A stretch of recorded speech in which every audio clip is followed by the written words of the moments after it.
नमस्ते मित्रों। नमस्ते मित्रों। नमस्ते मित्रों। कथा निधि चैनल पर आपका बहुत बहुत स्वागत। हमारी आज की कहानी मालती जोशी जी की ही लिखी हुई कहानी है। कहानी का नाम है आउटसाइडर। तो चलिए कहानी सुनते हैं। स्टेशन से लौटते हुए रात के 11 बज गए। नए जोड़ी के हनीमून पर रवाना होते ही शादी का कार्यक्रम एक तरह से संपन्न हो चुका था। नीलम थकान से निढाल हो रही थी, पर सब कुछ ठीक से निपट जाने से मन एकदम हल्का सा हो आया था। अब वह निश्चिंत होकर बिस्तर में दुबक जाना चाहती थी, पर जनता का प्लान कुछ और ही था। बच्चों को जबरदस्ती सोने के लिए भेजकर सब के सब ड्राइंग रूम में ही जम गए थे। थोड़ी देर बैठ लो ना दीदी, पूनम ने कहा। पिछले दिनों इतनी भागम भाग मची रही कि फुर्सत से बैठकर दो बातें भी तो ना हो पाई। पम्मी ठीक ही कह रही थी। घर की इस आखिरी शादी में पूरा परिवार इकट्ठा हो गया था।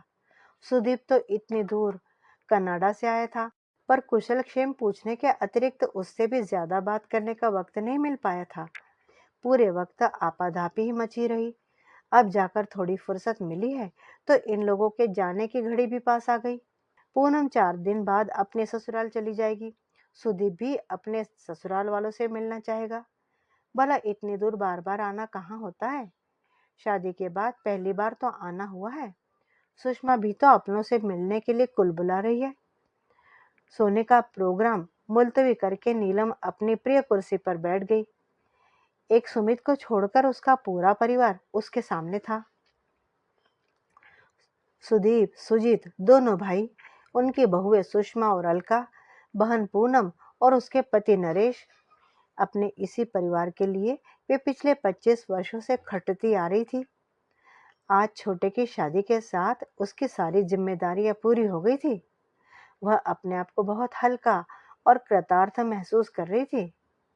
तुम सब लोग आ गए, बड़ा अच्छा लगा। शादी में रौनक हो गई, उसने भाव विभोर होकर कहा। दीदी, हम लोगों को तो खैर आना ही था, पर असली रौनक तो बड़े भैया के आने से हुई है, पम्मी बोली। पिछली दोनों शादियों में वे नहीं थे तो बहुत बुरा लगा था। हाँ, इस बार तो उसे आना ही था, घर की आखिरी शादी जो थी, नीलम ने कहा।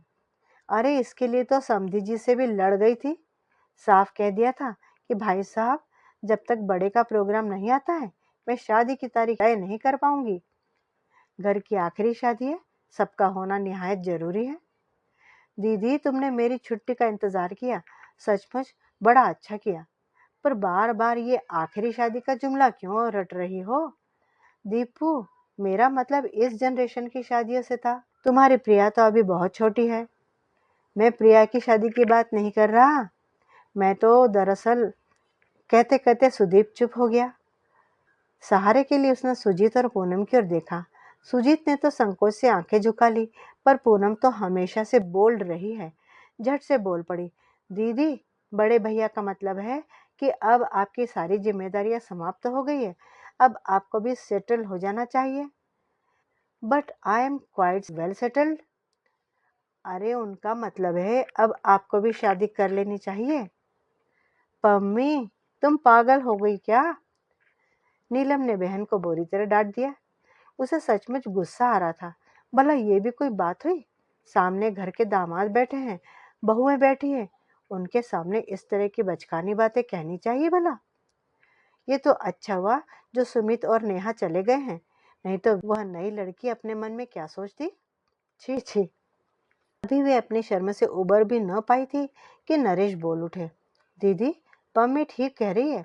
ये सिर्फ उसके या बड़े भैया के मन की बात नहीं है, हम सबकी यही इच्छा है। इस घर के लिए आपने इतना कुछ किया है, एक तरह से अपनी पूरी जिंदगी ही होम कर दी है। इसलिए हम सभी चाहते हैं कि अब आप भी इत्मीनान की, आराम की जिंदगी बसर करें। आप नहीं जानती कि अपनी गृहस्थी में रच बस जाने के बाद भी इन सबके मन में एक अपराध बोध पलता रहता है, एक कांटा सा हरदम चुभता रहता है। पम्मी तो पता नहीं कितनी बार कहती है कि काश दीदी का भी घर बस जाता तो मैं जी जाती। अब घर के दामाद को डांटा तो नहीं जा सकता था, इसलिए फीकी हंसी हंसकर नीलम ने कहा, मैं तुम लोगों की भावना समझती हूँ नरेश, पर घर बसाने की भी एक उम्र होती है। होती क्यों नहीं, होती तो जरूर है। और आप अभी भी उस उम्र के दायरे में ही हैं। वो तो शुरू से ही आप सबके गार्डियन बने रही, इसलिए अपने आप को बुजुर्ग समझने लगी है। नहीं तो 45 की उम्र भी भला कोई उम्र होती है? आप चाहे तो अब भी आपके लिए दर्जनों प्रस्ताव आ सकते हैं। नीलम ने कोई जवाब नहीं दिया। ऐसी बचकानी बातों का कोई जवाब भी क्या दे। उसने तो उसे महज मजाक समझा, पर वे लोग सचमुच दर्जन भर प्रस्ताव बटोर लाए थे। लगा कि छोटे की शादी का तो बहाना था। वे लोग शायद इसी अभियान के लिए इकट्ठा हुए थे। उन लोगों की गुपचुप खिचड़ी पकती रही और उसे कानों कान खबर तक न हुई। उसे तो तब पता चला जब एक लंबी चौड़ी लिस्ट उसे थमा दी गई। फिर भी उसने इस बात को गंभीरता से नहीं लिया। केवल मनोरंजन के लिए वह पूरा ब्यौरा पढ़ गई थी। उसे हंसी भी आई थी और आश्चर्य भी हुआ था कि लोग कैसी कैसी विपरीत परिस्थितियों में भी शादी का शौक पालते हैं। उसे फुर्सत से विचार करने के लिए कहा गया था, पर सुदीप और सुषमा दूसरे ही दिन उसके कमरे में आ धमके। उन्हें शायद सबसे ज्यादा जल्दी थी। कनाडा जाने से पहले वे सब कुछ तय करके जाना चाहते थे। उनके पीछे पीछे सुजीत भी आ पहुंचा। लगा कि दोनों भाई दल बांधकर ही उस पर हमला करना चाहते हैं। थोड़ी देर इधर उधर की बातें होती रही। फिर सुदीप ने एकाएक पूछ लिया, दीदी, तुम्हें वह लखनऊ वाला प्रपोजल कैसा लगा? कौन सा? वो अवस्थी जी वाला? ना बाबा, शादी के तुरंत बाद नानी बनने का अपना कोई इरादा नहीं है। तो बरेली वालों को देख लेते हैं, सुषमा ने सुझाव दिया।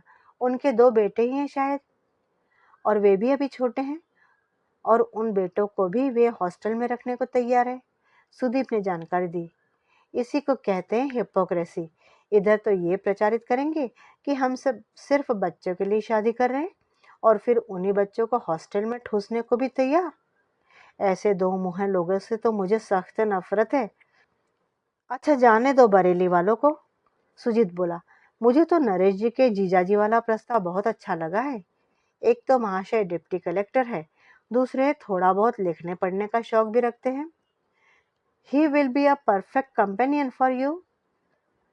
उन्हीं की बात कर रहे हो ना, जिनकी लड़की ने आत्महत्या की धमकी दी है? अरे क्यों मेरे सिर पर हत्या थोपना चाहते हो? अरे इन धमकियों से कुछ नहीं होता दीदी। मम्मी की सास ने भी तो कहा था कि अगर ये शादी हुई तो मैं मिट्टी का तेल छिड़क लूंगी। पर क्या हुआ? कुछ भी तो नहीं। 2-4 साल मुंह फुलाए बैठी रही। अब सब ठीक चल रहा है। जीतू, किसी दिन फुर्सत मिले तो पूछना पम्मी से, ये 2-4 साल उसने कैसे काटे हैं। एक तो वह शुरू से ही दिलेर है, फिर प्यार का जोश भी था, इसलिए सब कुछ हंसते हंसते झेल गई। वैसे भी कच्ची उम्र में सहना आसान होता है, पर इस उम्र में इतना तनाव मैं नहीं झेल पाऊंगी। 20 साल की उम्र से मैदान में खड़ी हूँ। परिस्थितियों से लड़ते लड़ते तंग आ गई हूँ। थक कर चूर हो गई हूँ।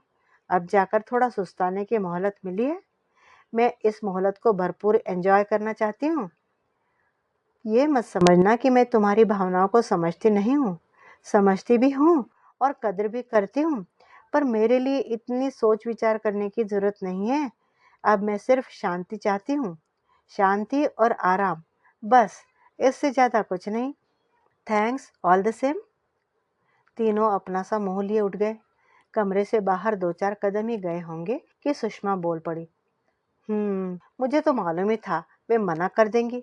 इतने दिनों तक इस घर में बॉसिंग करती रही। ससुराल में धौंस दपट सहना उनके बस का थोड़ी ही है। क्या बात करती हो भाभी? अब इस उम्र में उनसे धौंस दपट कौन करेगा? अरे औरों की ना सही, पति की तो सहनी पड़ेगी। उसकी जी हजूरी तो करनी पड़ेगी। अनचाहे ही सारी बात नीलम के कानों से टकरा गई। उसने सोचा, सुषमा ठीक ही तो कह रही है। इतने दिनों तक इस घर में एक छत्र शासन करने के बाद अब वे किसी का शासन स्वीकार नहीं कर पाएंगी। शादी के इस पहलू पर तो उसने सोचा ही नहीं था। अच्छा ही हुआ जो यह किस्सा शुरू होने से पहले ही उसने खत्म कर दिया। पर खत्म हुआ कहाँ? 24 घंटे भी नहीं बीते और पूनम ने उसे घेर लिया। उसने तो प्रस्तावना में समय भी बर्बाद नहीं किया, सीधे ही शुरू हो गई। भैया भाभी बता रहे थे तुमने शादी से साफ इनकार कर दिया। तो और क्या करती, तुम लोगों को पागलपन का दौरा पड़ा है तो क्या हुआ, मेरा दिमाग तो अभी साबुत है। पम्मी कुछ क्षण चुप रही, फिर धीरे से बोली, तुम हमेशा अपने ही ढंग से सोचती हो, कभी औरों की दृष्टि से भी सोचा करो। क्या मतलब? तुम नहीं जानती इन लोगों के मन पर, खासकर सुजीत और अलका के मन पर कैसा भार सा बना रहता है। अलका कहती है हम तो जिंदगी को कभी ठीक से एंजॉय ही नहीं कर पाते, एक अनब्याही ननद का साया हमेशा हमारी खुशियों पर मंडराता रहता है। सो सैड, नीलम ने हंसकर कहा। भाई अपनी अलका रानी को समझा देना कि मेरे लिए इतना परेशान होने की जरूरत नहीं है। मैंने जिंदगी की किताब से वे पेज बहुत पहले फाड़ कर फेंक दिए थे जिन पर शादी की इबारत लिखी हुई थी। दीदी, क्या वे पेज फिर से जोड़े नहीं जा सकते?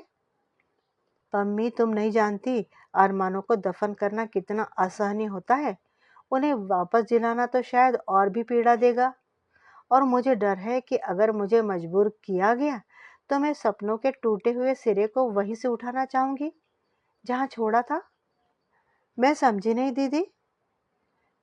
पम्मी, मेरी उम्र चाहे जो भी रही हो, मेरे सपने अभी भी किशोर हैं।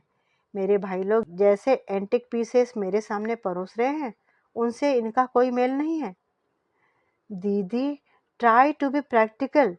अगर तुम्हारी समय से शादी हो गई होती तो हमारे जीजाजी भी आज उम्र के उसी दौर में न होते। समय से शादी नहीं हुई यही तो परेशानी है पम्मी। पति पत्नी साथ साथ बुढ़ाते हैं तब तो कोई फर्क नहीं पड़ता। उस लंबी यात्रा में इतनी सारी चीजें जिंदगी से जुड़ जाती है कि उम्र का एहसास पीछे छूट जाता है। तुम्हारी बातें तो मेरी समझ से बाहर होती जा रही हैं दीदी। तो समझने की कोई जरूरत भी नहीं है, इसे एक मजाक समझकर भूल जाओ। मैंने भी तो तुम्हारे प्रस्ताव को मजाक से ज्यादा कुछ नहीं समझा। दरअसल अब शादी की बात ही मन से उतर गई है। तुम लोगों ने ये विचार फिर से जगा दिया है तो सोचूंगी, कोई सही आदमी मिला तो बता भी दूंगी।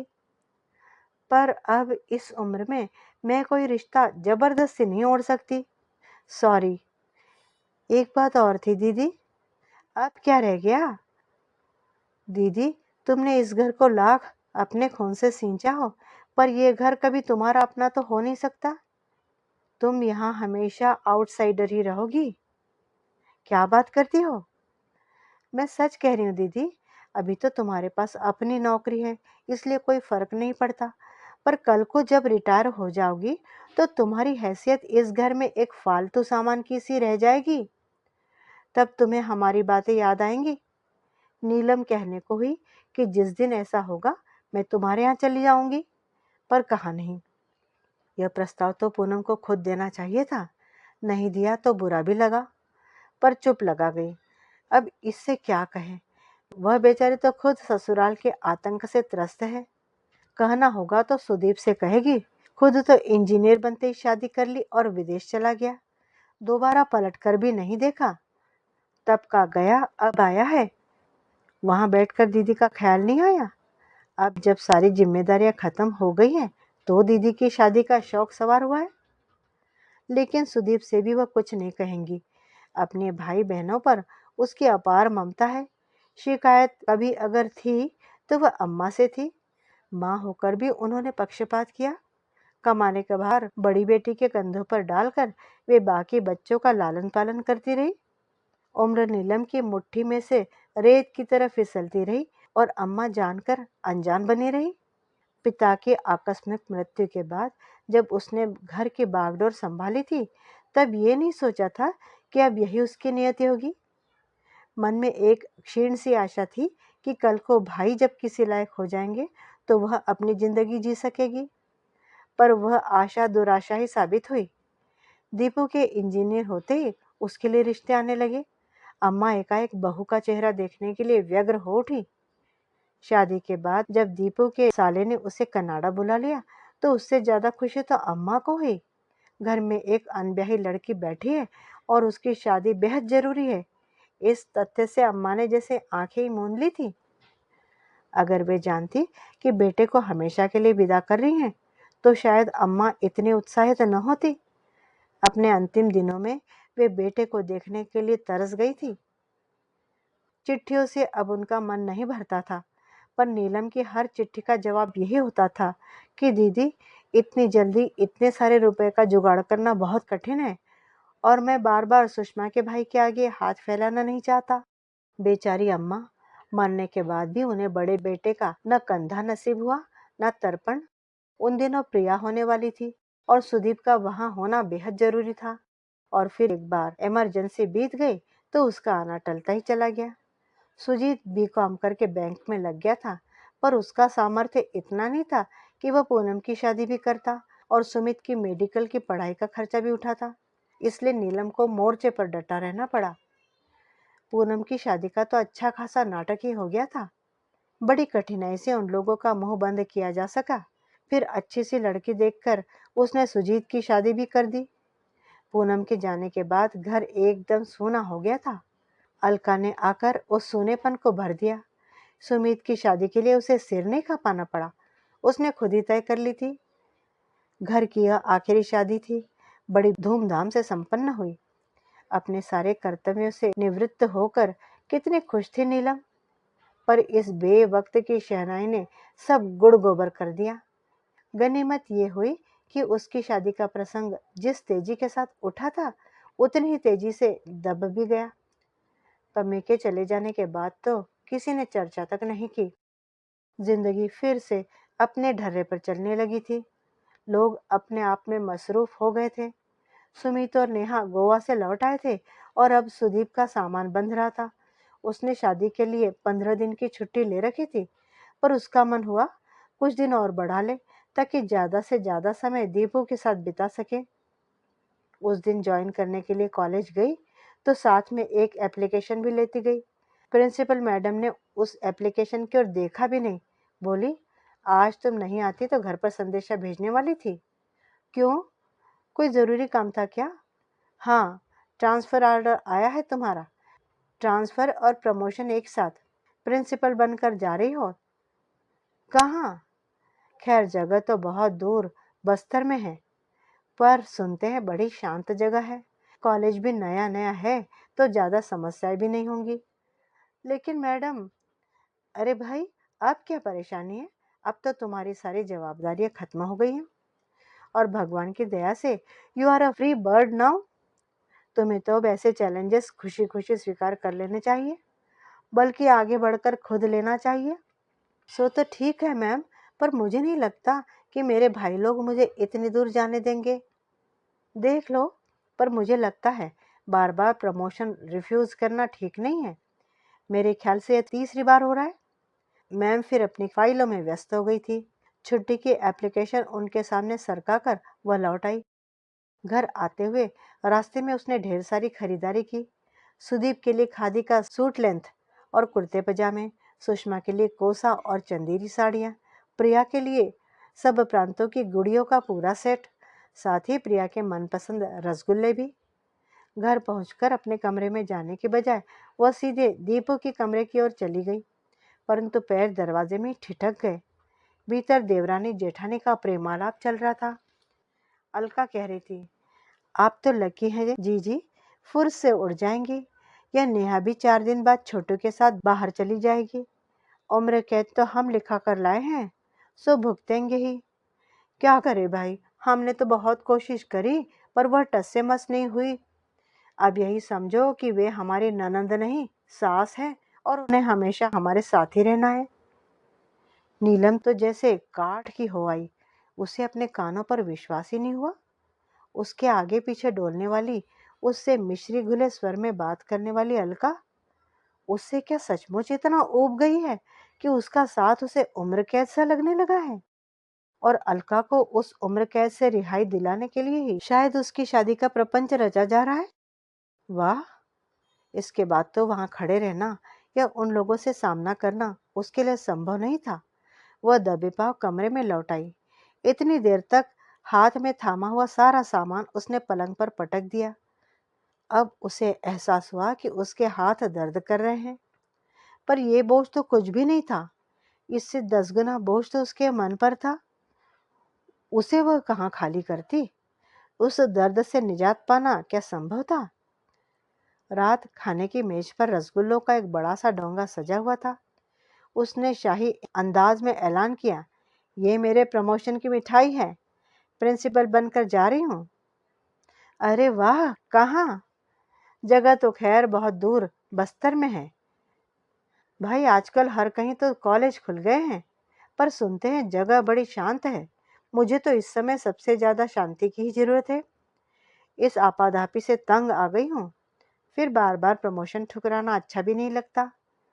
पहले तो खैर मजबूरी थी, अब तो कोई बहाना भी नहीं रहा। अब इस बात पर सभी एकमत थे। रात बिस्तर में लेटी हुई वह दिन भर की घटनाओं का मन ही मन जायजा ले रही थी। दोपहर में उसने प्रिंसिपल मैम से कितने दर्प के साथ कहा था, मैडम, मेरे भाई लोग मुझे इतनी दूर शायद नहीं जाने देंगे। पर कहाँ, किसी ने भी तो प्रतिवाद नहीं किया। पम्मी ठीक ही कह रही थी, बल्कि उसने वो रिटायरमेंट के बाद की बात कही थी। वो पर नीलम को लग रहा था कि घर में अभी से उसकी हैसियत किसी फालतू सामान की सी हो गई है। मित्रों, अभी आप सुन रहे थे कहानी आउटसाइडर। भला घर की बेटी ही कभी आउटसाइडर हो सकती है? हो तो नहीं सकती, लेकिन एक वक्त आ ही जाता है ऐसा, जब बड़ी उम्र की कुंवारी लड़कियां घर में बाकी लोगों के लिए एक तरह से आउटसाइडर और बोझ सी हो जाती है, भले ही वे चाहे कितना ही कमा रही हो, खिला रही हो सबको। इस विषय में आपकी क्या राय है? कमेंट बॉक्स में जरूर लिखिए। कहानी अच्छी लगी हो तो एक लाइक कीजिए। चैनल पे नए हो तो चैनल को सब्सक्राइब कर लीजिए। कहानी सुनने के लिए धन्यवाद। आपका दिन शुभ हो।